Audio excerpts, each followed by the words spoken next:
Bonjour à tous et bienvenue à ce balado qui est enregistré en plein cœur de l'événement du 30e anniversaire du Sommet Up du CQCD. Et on va souligner aussi, du coup, les 30 ans de Renaissance avec Éric Saint-Arnaud. Merci d'être avec nous. Merci beaucoup de l'invitation. À 30 ans, on a beaucoup de choses à dire. Vous êtes arrivé où? Dans quelles années dans ce processus-là? Je suis arrivé en 2005 chez Renaissance. Je venais du commerce du détail et je suis arrivé chez Renaissance vraiment par hasard.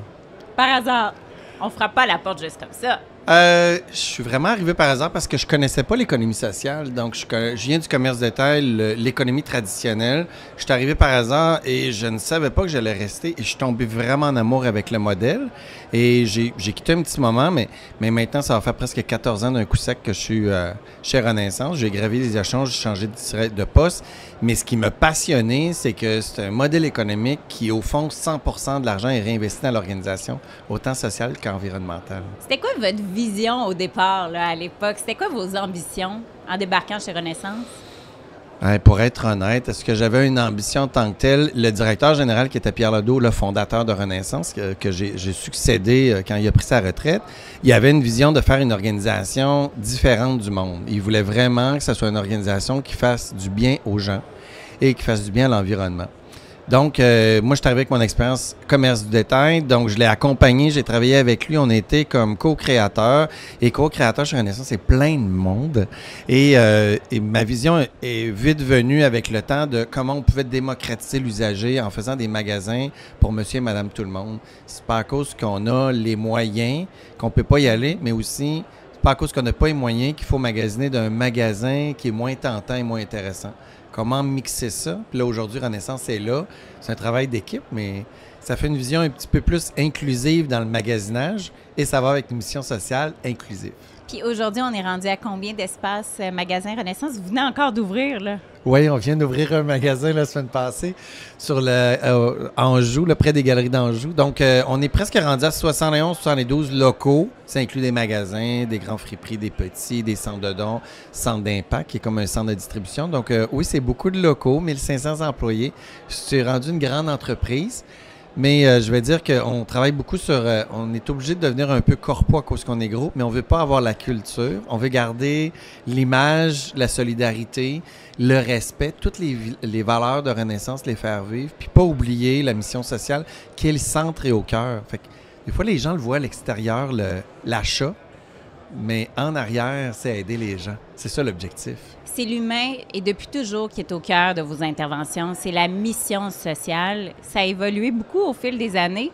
Vous avez connu une croissance vraiment très significative, particulièrement dans un contexte là, pas facile dans les dernières années, mais au fil des années aussi, il y a eu différentes crises. Selon vous, qu'est-ce qui distingue Renaissance et qui explique le succès d'aujourd'hui? Bien, plusieurs choses, je crois. L'aspect local. La grande différence de Renaissance étant de l'économie sociale, ça appartient aux citoyens. Ça appartient à personne, en fait, mais tout le monde. Il n'y a pas de propriétaire, il y a un conseil d'administration bénévole. Je suis un employé au même titre que tout le monde, donc on est dans une équipe. L'aspect local de proximité, l'aspect de donation au bout de la ligne qui vient aider la communauté, l'aspect de redonner avec 100% des surplus financiers qui sont réinvestis dans l'organisation, ça fait une différence. Et ça fait une différence sur la longévité. Parce que vous dites, on a eu des périodes difficiles, mais l'être humain est au centre. Donc, ça force à prendre des décisions. Ça oblige à remettre au centre. Donc, quand il y a une pandémie que tout le monde a vécue, bien, comment on la traverse? Est-ce qu'on oublie nos gens parce que tout d'un coup, on a des problèmes financiers ou on se dit comment je traverse avec les difficultés et les défis en mettant l'être humain au centre? Et je ne le crois pas, mais ça a été vraiment ça. Le fondateur a eu ça comme vision tout le long. Donc, chacun des moments avec des défis, comment on les surmonte, puis on se dit l'être humain est au centre de nos décisions. Bon, il n'y a rien de parfait. Des décisions, des fois, qui sont pas faciles, puis on se dit, mon Dieu, je l'aurais peut-être pas pris. Mais au fond, il y a quand même eu un fond tout le temps d'être humain. Il y a toujours le centre de l'être humain. Puis la mission sociale a toujours été le centre de l'attraction de réinvestir dans la communauté. Mais je pense que la vision des gens aussi a changé au fil des ans. Est-ce que je me trompe? Peut-être qu'avant, il y avait un certain jugement de aller chez Renaissance, c'est du seconde main ou est-ce que je vais être associé à la pauvreté? Alors que maintenant, le seconde main, c'est tellement valorisé. Vraiment. Et là, j'ai des faits cocasses parce que quand je suis arrivé chez Renaissance, il y avait des sacs de plastique. Bon. Oui. Fait que avec le logo. Avec le logo. Et c'était pas rare de voir les gens sortir du magasin, vider leur sac, le virer de bord pour pas voir le logo et mettre le stock. Parce qu'ils étaient gênés. Est-ce que c'était la non-fierté de magasiner chez Renaissance? Non, c'était... On a la perception dans la tête que l'usager est associé à la pauvreté ou associé d'être démuni. Mais au fond, ben, c'est pas ça. C'est une consommation responsable. Donc, il y a des gens qui ont des besoins. Ça, on ne peut pas l'enlever. Il y en aura toujours. On aimerait qu'il y en ait moins. Mais il y a aussi une consommation responsable. Donc, aujourd'hui, je pense que si on avait des sacs, puis il n'y en aura pas, mais si on avait... seraient fiers. Probablement, ils seraient fiers aujourd'hui avec le logo. Mais il y a tranquillement une démocratisation de l'achat d'usagers. Je me souviens, il y a une dizaine, une quinzaine d'années, il faisait des études sur Dollarama. Et c'est drôle, on voyait Dollarama ouvrir, mais quand il faisait des études, personne n'allait chez Dollarama. C'est un peu pareil dans l'usager. Je suis sûr que dans ces années-là, on aurait fait des études, personne ne viendrait magasiner, mais tout le monde viendrait donner. Mais pourtant, il venait probablement, mais il n'osait pas le dire. Et aujourd'hui, il y a une fierté de dire, je rencontre des gens à différents salaires, puis ils me disent, hey, je me suis habillé au complet, hey, j'ai trouvé mes souliers. Et là, ils sont fiers de dire le prix, la marque. Ça coûte juste ça, c'est oui. ça, c'est ça. Fait que je pense qu'il y a une fierté, mais je pense que ça apporte aussi un changement de mode de consommation. Qu'est-ce qu'on peut? Tantôt, je rencontrais des gens qui me disaient, hey, tu sais, ma robe, hey, tu sais, mon veston, ça vient de chez Renaissance. Mais parce que s'habiller pour juste une journée neuve, c'est cher. Ben oui, c'est cher. Avec l'inflation, etc., c'est vraiment très cher. Là. Ben oui, puis tu sais, les enfants, aller magasiner, c'est cher, puis ils portent combien de temps? Il y a de l'eau dans la cave. Coco, ça dure quelques semaines. Et ils ont de l'eau dans la cave. Le temps d'un respire. C'est ça. Et ils ont de l'eau dans la cave rapidement. Quand on les donne, ils sont pratiquement neufs. Pourquoi pas les réutiliser? Fait que oui, il y a différents modèles d'échange, de petites boutiques. On fait des moments d'amis. Bon. Mais il y a des friperies. Donc, comment on peut ajouter dans l'écosystème différents moyens pour aider à mieux consommer? Et là, il faut réapprendre à consommer. Tu sais, on ne parlera pas de décroissance. Je suis plus dans comment on peut mieux consommer. On devrait un peu moins consommer en consommant mieux. Puis aussi se dire, c'est pas à cause que tu l'aimes plus ta robe, que tu peux pas la donner, que quelqu'un ne l'aimera pas. Je l'aime encore, je vais regarder un peu. Ouais, je sais bien, mais disons que parce que des fois, les gens disent, ouais, mais moi, je l'aime plus. OK, mais c'est pas à cause que pour toi, elle n'est plus à la mode, parce qu'elle n'est pas belle ou quoi que ce soit, mais et tu veux la donner. Mais c'est sûr, si tu la donnes, Renaissance va la prendre et va la vendre. Mais il faut s'enlever de ces schèmes-là d'habitude, de dire, c'est plus à la mode. Aujourd'hui, la mode est vraiment large. Vraiment large. Et je pense qu'il y a moins de jugement sur la mode qu'il y en avait il y a 15-20 ans. La consommation est différente. Puis je pense qu'aussi la modification de nos magasins, dans l'ensemble, a fait que la modification de la clientèle s'est sentie mieux. Puis ils ont plus l'intérêt à vouloir venir aussi. Fait que je pense que c'est un mix de plein de choses. Puis le consommateur, je pense qu'il commence à être plus prêt à mieux consommer. Bon, là, il y a l'inflation aussi, là, qui n'aide pas. Là. Mais moi, je fais le pari que même si les gens venaient pour la première fois aujourd'hui, je crois que ça va durer dans le temps. Vous venez de débarquer à Québec. Je suis à Québec. Là. Moi, j'étais bien contente, puis j'en veux même plus. La preuve qu'on a vraiment changé de mentalité. Moi, je ne suis pas gênée. Au contraire, je suis fière, puis je suis fière de donner et de consommer dans un établissement comme le vôtre. Comment on fait pour maintenir l'équilibre entre mission sociale puis objectifs financiers? On dirait que c'est deux planètes, là, ça. Bien, c'est deux planètes et on pourrait penser que c'était réconciliable. Le fondateur de Renaissance disait tout le temps, on ne peut pas être à moitié enceinte. Oui, je sais que ça fait drôle à dire, mais au fond, comment on peut se dire on est 100% de mission puis rien d'autre? Ben non. Mais au fond, on n'est pas 50% de mission puis 50% économique. Fait qu'à l'interne, ce qu'on se dit, c'est qu'on est 100% économique, 100% mission. Ben ça veut dire quoi? Ça veut dire qu'il y a toujours une tension. Ça veut dire qu'il y a toujours quelqu'un qui veut gagner dans ça. Puis je parle pas d'être humain, mais dans le modèle. Ben si on se dit qu'on est 100%, ben on est toujours en train d'essayer d'équilibrer. Puis comme la vie, c'est une recherche d'équilibre, quand on la trouve dans notre vie...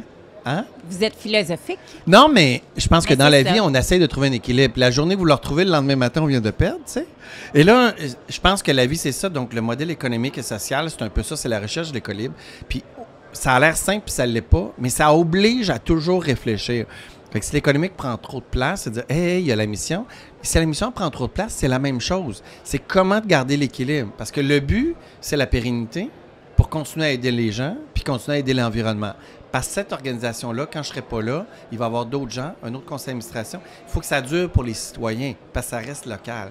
Donc, je pense qu'il faut faire les deux en même temps, puis bien l'huiler, mais l'avoir dans l'ADN. Il faut que les gens le comprennent que c'est partout. Donc, chez nous, on parle d'économique et de social en même temps. On parle de social et d'économique en même temps. Et là, les citoyens sont comme conscients. Fait que là, il y a le trio maintenant environnemental qui vient aujourd'hui que les gens voient, oh mon Dieu, presque 200 baleines bleues détournées des sites d'enfouissement. OK, c'est gros. Ah, vous êtes environnemental. Fait que je pense que là, c'est les 3. Fait que peut-être qu'on sera ni un tiers enceinte, ni un tiers environnemental, ni un tiers social, économique. On va être 100% des 3 pour essayer de trouver l'équilibre. Mais ça tombe bien parce qu'une grossesse, c'est en trimestre. Donc, C'est ça fonctionne très bien. Quand je pense Renaissance, moi, je pense engagement communautaire. Je pense réinsertion professionnelle. Comment vos initiatives influencent la culture de l'organisation puis peut-être la façon dont vous opérez au quotidien? C'est plusieurs choses. Quand on parle de social, il y a les employés. Il y a nos orientations à moyen et long terme, au point de vue environnemental, social, économique. Quand vous dites social, puis c'est la raison d'être, bien, demain matin, on pourrait avoir une croissance beaucoup plus grande. Tout le monde voudrait des magasins Renaissance, il y a des besoins environnementaux, on travaille avec les villes. Donc, Renaissance, c'est ses employés. Donc, si on veut lutter contre la pauvreté en aidant les gens à intégrer le marché du travail, ça veut dire que nos employés doivent pas avoir le salaire minimum, ils doivent avoir des avantages sociaux. On doit faire le maximum pour nos employés, ils doivent avoir des conditions de travail, ils doivent avoir des REER, par exemple, un fonds de pension. Il doit avoir des éléments complets pour nos employés. Quand on part de nos employés, parce qu'il faut partir de l'interne, puis on va aider les gens, puis après ça, avec l'externe, quand on doit faire travailler avec les municipalités, travailler avec le gouvernement aussi pour le développement durable. Mais à l'intérieur, l'ADN est vraiment ancré pour que chacun co-contribue. Comme je disais au début, j'ai co-contribué, bien, on co-contribue tout le monde ensemble. Tout le monde a une partie du discours, tout le monde fait partie de cette communauté de travail pour réussir à atteindre notre but. Et même si on est rendu 1500, il y a encore cet ADN puis cette énergie. Je vais rencontrer les nouvelles employés tous les lundis matins. Quand il y a un groupe de nouveaux employés le lundi matin, je vais leur dire bonjour. Pratiquement tous les lundis, sauf quand je ne suis pas là. Mais le but, c'est qu'il y a une connexion et on est vraiment circulaire dans la gestion. Au lieu d'être top-down, excusez l'anglicisme, mais on essaye vraiment de travailler en circularité où ce que tout employé a une importance dans l'organisation. Tout le monde est important, c'est ça que j'allais dire. Mais le dire, c'est une chose, mais se faire sentir important, puis c'est au cœur de la démarche. Là. Vraiment. J'aimerais ça avoir des exemples concrets d'actions sociales qui ont eu un impact sur la vie des employés ou de la communauté. Des impacts sociaux, il y en a plein. On va prendre on va partir des employés pour finir par la communauté. On a maintenant, comme je disais tantôt, on a un package complet avec les bénéfices marginaux. Tous nos employés commencent à minimum 2 $ de plus que le salaire minimum. Tout le monde a l'aide au cadeau de Noël. Il y a les congés de maladie payés à la fin de l'année si les gens ne les prennent pas. Les gens peuvent prendre des sabbatiques quand ils retournent dans leur pays. On a mis énormément d'éléments au cœur. On travaille dans le commerce de détail, c'est pas facile. Notre transport est ouvert 20 heures sur 24. Donc, à la grosseur qu'on est, on est capable d'adapter les horaires aussi. On fait notre possible parce qu'on roule 7 jours sur 7. Hein. Vous faites votre ménage quand vous ne travaillez pas. Hein? Donc, vous allez magasiner, faire le ménage pendant que vous ne travaillez pas. Nous, il faut travailler pour avoir les dons, puis après ça, les traiter, avoir des camions. Donc, il faut travailler sur la communauté à l'intérieur. Mais il y a tout un programme d'intégration pour nos employés permanents. Il y a une école Renaissance. Donc, les employés à l'interne peuvent apprendre différents postes. Et après ça, s'ils veulent monter dans la hiérarchie, il y a des programmes de leadership. Je suis fier, dans l'équipe de direction, il y a 3 personnes qui viennent de l'interne, qui ont gravi à l'intérieur de l'organisation. La moitié des gérants viennent de l'interne. Les gérants de district, la moitié vient de l'interne. Dans des programmes de leadership, il y a des cours de leadership pendant 1 an de temps. Donc, tous les employés peuvent participer à différents programmes pour grandir. Ce qu'on se dit, c'est une communauté. La force, c'est nos employés. Fait que comment on peut redonner? Il y a aussi des nouveaux programmes qu'on va implanter, le programme de coaching à l'interne pour les gens qui ont des difficultés, les garderies à la maison. On a introduit des programmes de littératie financière parce que c'est un gros défi au Québec, au Canada, comprendre l'argent. Qu'est-ce qui se passe sur notre banque? Les cartes de crédit? Est-ce que je peux utiliser ça comme moyen de paiement ou comme dette? Mon Dieu, juste ça en soi, c'est un gros dossier. Gros sujet. On commence jeune. Il faut commencer plus jeune. Puis avec nous, ce qu'on fait, on travaille là-dessus. On fait aussi tout ce qui est l'informatique. Il y a énormément de gens éloignés du marché du travail qui n'ont jamais touché à l'informatique. C'est une souris peut rouler à 4 pattes, là, puis une tête. Fait que comment on revient à l'informatique, c'est pas simple. Fait qu'il y a beaucoup d'éléments qu'on fait à l'intérieur de Renaissance, la francisation, l'apprentissage de l'anglais aussi quand ils parlent français, mais beaucoup de francisation avec nos employés. Puis on a des formations comme camionneurs, ils peuvent commencer à classe 5 puis monter. Donc il y a énormément de programmes à l'intérieur de Renaissance qui ont été mis en place pour nos employés s'ils veulent faire carrière. Fait qu'au fond, Ce qu'on dit pour nos participants qui ont le droit à place au soleil, on le dit à nos employés aussi, ils ont le droit à place au soleil. Quand on arrive à l'externe, on a les programmes CARE, les centres d'aide à l'emploi Renaissance, programme 100% payé par Renaissance. Depuis un an, on a un petit peu d'argent de Service Québec pour un petit programme à Montréal-Nord, qui est quand même un bon programme, mais on aide un petit peu plus que 1000 personnes par année maintenant. Dans ça, qui a commencé il y a 8 ans, fonds autogénérés, des conseillers en emploi, des locaux, il y en a 9 un peu partout au Québec. Et les conseillers en emploi, il y a des centres qui sont ouverts les samedis, les soirs. Donc, l'idée, c'est peut-être un changement de carrière, peut-être que quelqu'un, il y avait un emploi alimentaire, mais il voudrait faire autre chose. Donc, on travaille vraiment avec les besoins, puis on regarde la sortie, le projet de sortie des gens. Donc ça, c'en est un impact social, mais il y en a plein d'autres. On travaille avec des organisations à but non lucratif partout au Québec. Les dons des îles de la Madeleine, on les achète, ça va pour une organisation aux îles de la Madeleine. Rimouski, c'en a une autre. Montmagny, tout le lac Saint-Jean, on travaille avec Coder. Donc, il y a plein d'organisations à but non lucratif. Économie sociale, qui en achetant les surplus de marchandises, et où d'avoir des sous-traitants, si on peut dire, des contrats, des partenaires qui vont faire des choses que normalement on ferait, mais on se dit extension de mission. Comment on peut les aider économiquement à développer? Puis nous, ça vient nous aider, ça vient les aider, on est gagnant, on fait une mission sociale. Fait que il y a autant d'impact social interne et externe. Puis plus on grandit, plus ça fait partie de nos valeurs et ça a été écrit dans notre vision aussi, puis dans nos impacts qu'on veut avoir dans la communauté. Participer avec les acteurs locaux, parce que sinon, on ne peut pas faire tout seul. Ça doit être extrêmement motivant au quotidien de faire cette différence-là, puis de gagner cette place-là au soleil. Les gens vont vouloir savoir où aller porter votre CV, leur CV. Là. Renaissancequebec.ca. Vous pouvez postuler pour un programme d'employabilité, vous pouvez postuler pour un emploi permanent. On vient d'ouvrir Québec.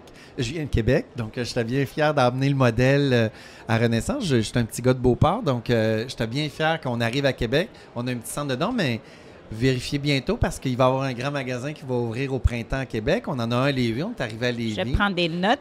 Oui, c'est ça, il y a un grand magasin qui arrive. Donc, semblable à Montréal, là, un grand magasin d'à peu près 25 000 pieds carrés. Là. Donc, on est arrivé à Gatineau avec des boutiques, on est à Sherbrooke, à Montréal. Donc, il y a vraiment beaucoup de possibilités pour les gens, puis il y a des possibilités pour des programmes aussi, pour venir aider. Mais je faisais une blague, mais n'empêche qu'avec autant de programmes, d'actions concrètes, ce sentiment d'être utile au quotidien, est-ce que vous observez qu'il y a moins de roulement de personnel chez vous? On est dans le commerce de détail, fait que c'est pas toujours simple, là, fait qu'il y a du roulement de personnel, mais il est clair qu'il y a beaucoup de gens qui viennent, un peu comme moi, puis le fondateur, des fois, me disait, tu sais, pourquoi tu es là? Bien, c'est sûr que la partie marchande puis mission sociale m'attire, mais ça a comme rempli mon cœur de quelque chose que je savais pas, qui n'était pas rempli au complet. Ce qui fait que c'est aller travailler très fort, là, on travaille très fort, oui. Mais il y a un accomplissement d'extension de nous-mêmes, ce qui est quand même très valorisant, de voir des gens qui nous disent merci, mais en fait, c'est à eux qui doivent dire merci parce qu'ils ont fait le travail. Mais ils nous disent merci, c'est vraiment le fun parce que tu te sens utile dans la société. Puis au bout de la ligne, on se sent utile environnementalement aussi. Donc, il y a beaucoup de monde qui viennent aujourd'hui parce qu'il y a cette partie-là qui les intéresse beaucoup. On va parler d'économie circulaire parce que vous êtes un acteur clé là, au Québec dans ce domaine-là. C'est quoi les plus grands défis auxquels vous faites face pour soutenir ce modèle, pour répondre à la demande qui est croissante? Hey, c'est tout un sujet, l'économie circulaire. Parce qu'on ne veut pas dire aux gens de consommer plus non plus. Non. Là. L'économie circulaire, il est facile de dire, on veut partir de la économie linéaire, là, de dire on produit, on vend, on possède, on le porte, puis après ça, on le jette. Bon. Puis après ça, on dit on va aller dans la circularité. Mais la circularité, ça part de la production, la chaîne jusqu'à venir ici. Donc, moi, je dis tout le temps aux gens, avant de dire qu'il faut tout changer dans la vie, bien, votre achat, c'est un vote. Donc, à chaque fois que vous achetez, vous votez. Donc, il faut des fois, quand on vote, on veut se renseigner sur notre parti politique. Hein? Fait que là, on ne partira pas en politique, mais acheter, c'est la même chose. Est-ce que le produit vient de où, puis pourquoi? Fait que là, je veux conscientiser les gens, mais je ne veux pas les culpabiliser. Il ne faut pas aller là, je ne crois pas à ça. Mais comment mieux consommer? Il faut consommer moins. J'ai-tu besoin de 14 paires de jeans? Bien, peut-être pas. Si J'en ai-tu vraiment de besoin pour citer l'autre? Swain disait souvent. Puis on peut le dire à plusieurs termes. Je veux dire, ils le disent, là, c'est même pas 20% des vêtements qu'on porte dans une année. Puis après ça, est-ce que je vais le reporter? Bien, il faut se poser des questions. Il y a redonné, il y a mieux consommer. Et il y a choisir dans la consommation, dans mieux consommer. Il y a un peu moins consommer où je dire j'en ai-tu besoin et aussi où est-ce que je peux aller consommer. Comment l'économie sociale avec l'environnement de la vente de friperies pourrait s'inclure dans la consommation régulière. Donc, vous allez aller dans les grandes chaînes du Québec, puis en même temps, venir dans un Renaissance, venir dans un Coder, venir dans une organisation qui vend de l'usager, mais que ça fait parcours de votre vie. Donc, ça ne soit pas juste, je vais dans le neuf pour donner dans l'usager, puis il y a quelqu'un qui va le pogner. Je peux-tu faire partie de l'ensemble de la circularité? Et ça, c'en est un. C'est un des parties dans la circularité, il y a la production, et nous, on s'inscrit dans la collecte de biens, dans la revente. Et là, ben c'est sûr que nous, on s'est senti responsable par la société qui nous donne leur confiance de dire ben il faut investir en recherche-développement. Le textile, c'est pas simple. Fait qu'on a des projets avec Vestec Pro, des projets avec la Ville de Montréal qui nous a fait confiance.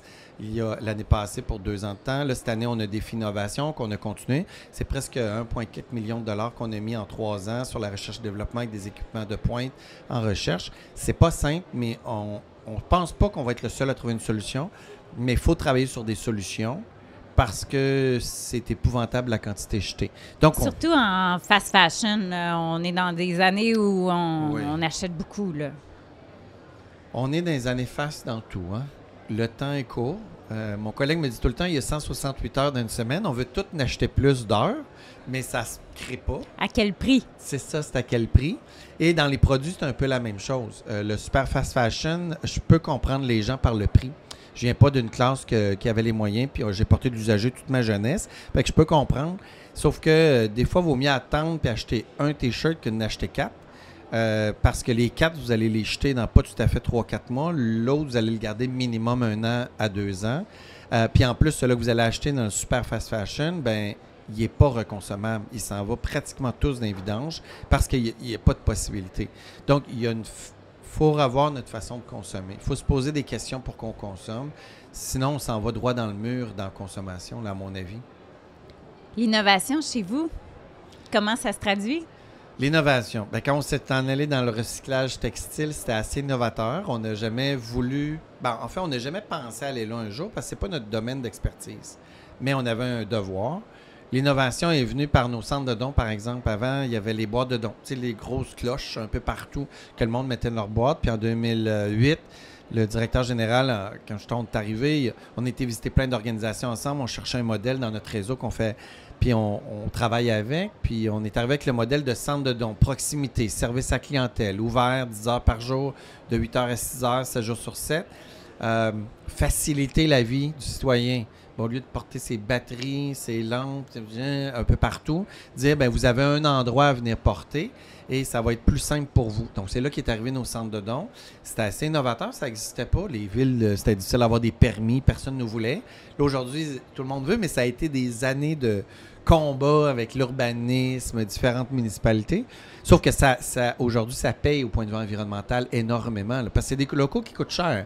T'sais, on ne fait pas de vente là, on recueille les dons. C'est des grandes surfaces. Puis après ça, il y a des grandes surfaces qui coûtent très cher, mais il y a un bel impact social et environnemental. C'est énorme. Là. 27 000 tonnes déviées l'année dernière. C'est presque 190 baleines bleues. C'est immense en quantité là, de détourner des sites d'enfouissement. Puis là-dessus, on n'est même pas à 16 % nous de jeter présentement. Puis on va arriver à 10 %.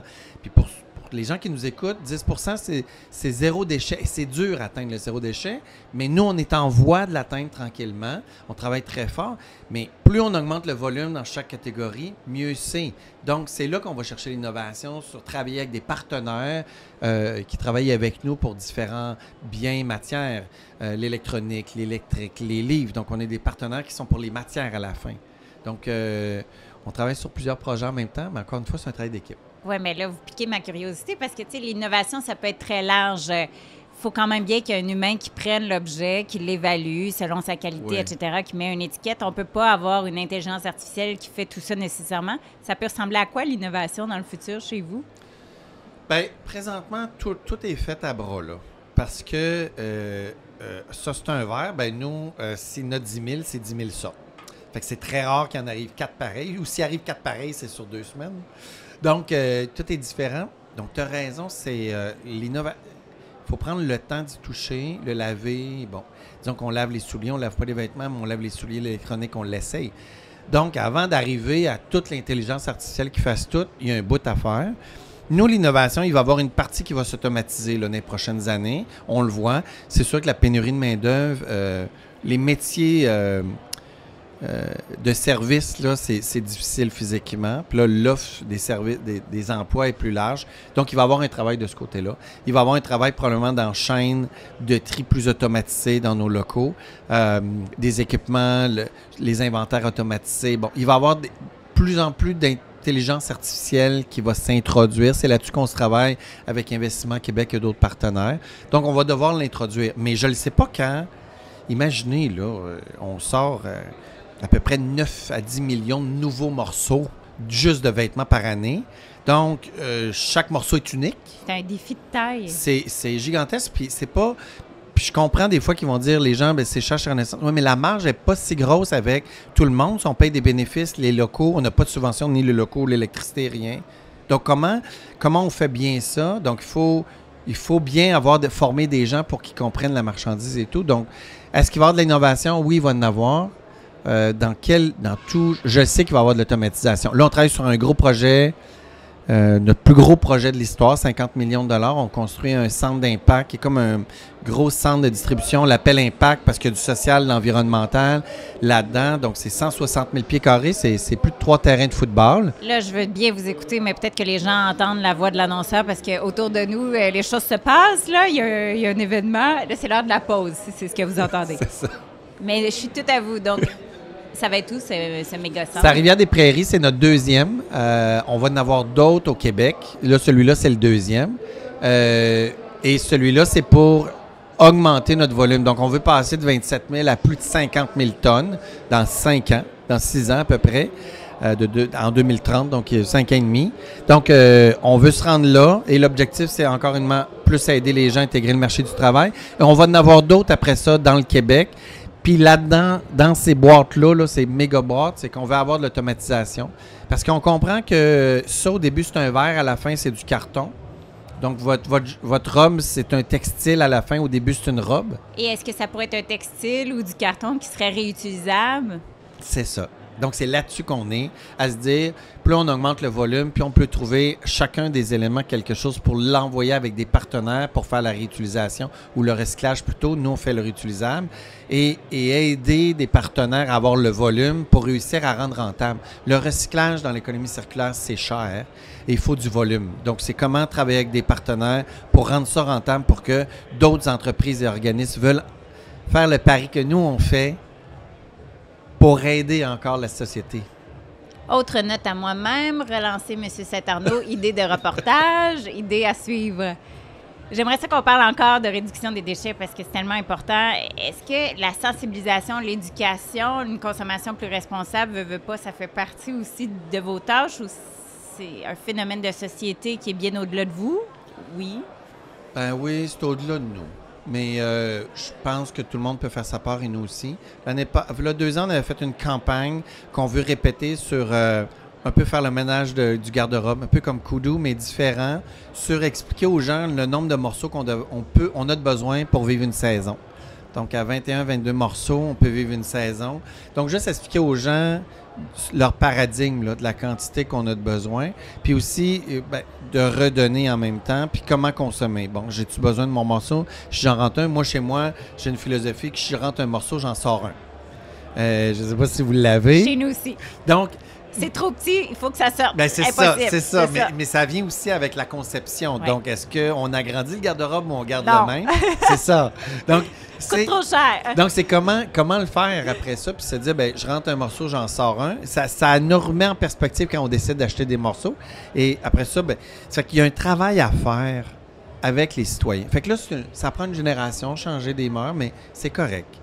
Je pense juste qu'il faut commencer à semer des graines. Il ne faut pas partir en peur de décroissance. Il ne faut plus consommer. Puis tout ce qu'on consomme, c'est pas bien. Puis tous nos gestes. Parce que là, on fait de l'anxiété pour rien. Il faut juste se dire pourquoi je consomme. Qu'est-ce que je peux faire? Je peux-tu changer une affaire à la fois? C'est comme la nourriture, hein? Perdre du poids. Ça ne sert à rien de tout faire d'un coup, là. Parce qu'on en revient aux vieilles habitudes. C'est ça. Donc, une affaire à la fois. Et se dire qu'est-ce que je peux faire moi en premier. Puis comment je peux participer. Puis tranquillement, pas vite, chacun va trouver son chemin, s'informer, Mais il faut que chacun informe en même temps, je pense. Je pense qu'on a un devoir d'informer. C'est quoi les leçons que vous tirez de la période de croissance exponentielle là, que vous vivez ces années-ci? Comment vous planifiez répondre à encore plus grand là, au niveau de la demande? Les leçons. On a vécu plein de paliers chez Renaissance. C'est pas simple. Parce qu'on est dans l'économie sociale, puis je l'ai dit au début, là, on a une mission sociale et environnementale maintenant, mais économique a toujours été là. Il y a beaucoup de monde qui nous demande. Là, on veut s'installer, on a une volonté locale, on veut travailler avec les municipalités, on veut travailler avec les citoyens. Mais là, quand ça croît trop vite, là, les colonnes du temple peuvent shaker un peu. Là, est-ce que les prémices, il faut revenir à notre base. Il faut s'assurer que la mission sociale n'est pas oubliée, qu'on continue à donner une qualité. Parce que c'est pas à cause qu'on augmente le nombre de personnes à aider, c'est une bonne chose. Parce que peut-être que la qualité n'est pas là. Chez nous, c'est important. Il y a des règles à suivre, il y a de la qualité. Il faut aider nos gens. Donc, c'est pas juste d'atteindre un nombre de personnes ou un nombre de tonnages. Puis aussi, si on augmente trop vite le tonnage, puis à l'autre bout, la chaîne, on n'est pas capable de bien le traiter, on va se retrouver avec des ordures. On ne vient pas aider. Fait que les défis, c'est pas facile de jumeler ces deux éléments-là ensemble, là, que je disais tantôt, social puis économique. Donc, quand il y a une croissance d'un ou l'autre, c'est pas si simple que ça. Ça prend du monde pour faire ça. Comprendre ça, c'est pas simple. Vous arrivez avec un des deux, il faut apprendre l'autre. Bon, c'est facile à dire, ça, mais il faut le vivre. Donc ça, c'est un autre élément. Et je vous dirais, c'est pas simple d'aller dans d'autres régions. Quand on est sorti de Montréal, puis on est arrivé à Laval puis Longueuil, c'était pas simple. Puis là, après ça, on est arrivé... Et déjà, c'était pas si loin. Non, mais c'est pas les mêmes villes. Non. Donc, si on veut faire attention pour travailler avec les régions, comment on fait? Fait que pour moi, c'est une région administrative. Là, on travaille beaucoup avec le gouvernement. Fait que Laval est une région, Longueuil est une région. Chacun des régions, l'Estrie est une région, Gatineau est une région. Comment on arrive? Puis après ça, plus on s'éloigne, là, il n'y a pas juste s'adapter à région, partenaires, aux organisations, à la ville. Il y a l'éloignement. Donc, il y a la décentralisation pour être vraiment local. Comment on fait ça? Pas simple. Il faut vraiment s'assurer que les gens soient à bord pour le faire et les bonnes personnes. Fait que probablement que l'ancien DG dirait la même chose que moi. Des fois, on est tout heureux de faire ça, puis après ça, on se dit, mon Dieu, j'aurais dû voir ça avant. Pourquoi j'ai fait ça? C'est ça. Pourquoi j'ai fait ça? J'ai été trop vite dans telle affaire. Et là, après ça, on se remet en question sur, OK, comment on doit placer mieux le système à l'intérieur pour que l'être humain reste au centre, puis que le monde ne se brûle pas. Donc, parce que ça, c'est important. Encore une fois, on aide l'être humain. Fait qu'il faut, si on veut l'aider, il faut que les êtres humains aient bien à l'intérieur. Ben oui, c'est ça. Donc, il y en a plusieurs défis. Là, le défi qu'on a majeur, c'est que les gens ne voient pas souvent la raison pour laquelle on existe. Ils voient la guenille qu'on vend, le toaster, puis ils disent « Ah, mon Dieu, ils font de l'argent, ils ont des dons gratuits. » Ouais, hein? Il n'est pas gratuit, le don, il coûte de l'argent qui est par les centres de dons, les camions. Puis l'objectif, c'est d'aider du monde. Fait que là, les gens ne savent pas beaucoup qu'on aide du monde, des milliers de personnes par année. Fait que ça fait un défi parce que des fois, on a un vent de face de « Ah, c'est ça, ils sont rendus gros, ils font beaucoup d'argent. » Oui, mais c'est pour le monde. Et même après 30 ans, il faut encore le rappeler, faut en parler, marteler ce message-là. Oui. On est déjà rendu presque à la fin. C'est quoi le message que vous souhaiteriez passer aux Québécois là, en ce 30e anniversaire de Renaissance? Bien, je pense que le premier message que j'aimerais passer, c'est merci beaucoup à tous les donateurs, clients, partenaires avec qui on travaille. C'est grâce à vous qu'on existe. Pour les Québécois au grand complet qui ne connaissent pas, qui voudraient connaître Renaissance, moi, je dirais, s'il vous plaît, faites confiance à des organisations qui présentement collectent et vendent l'usager. Faites le pari une fois d'aller dans une friperie, acheter quelque chose, vous allez voir, vous allez vous prendre pied, puis peut-être que vous allez rester et réessayer, puis aller avec vos enfants, aller juste voir une fois ce qui se passe là-dedans pour vous intéresser. Vous allez probablement participer au changement de la société dans l'économie circulaire. Premier balado, c'était pas si mal? Non, c'était excellent. On a bien fait ça? Ben oui, ça a bien été. Bien, merci, ça a bien été. Puis d'ailleurs, si vous avez aimé ça, je vous invite à commenter sous le balado. Merci. Merci. Merci. Ça fait un plaisir. Partagez. Vraiment.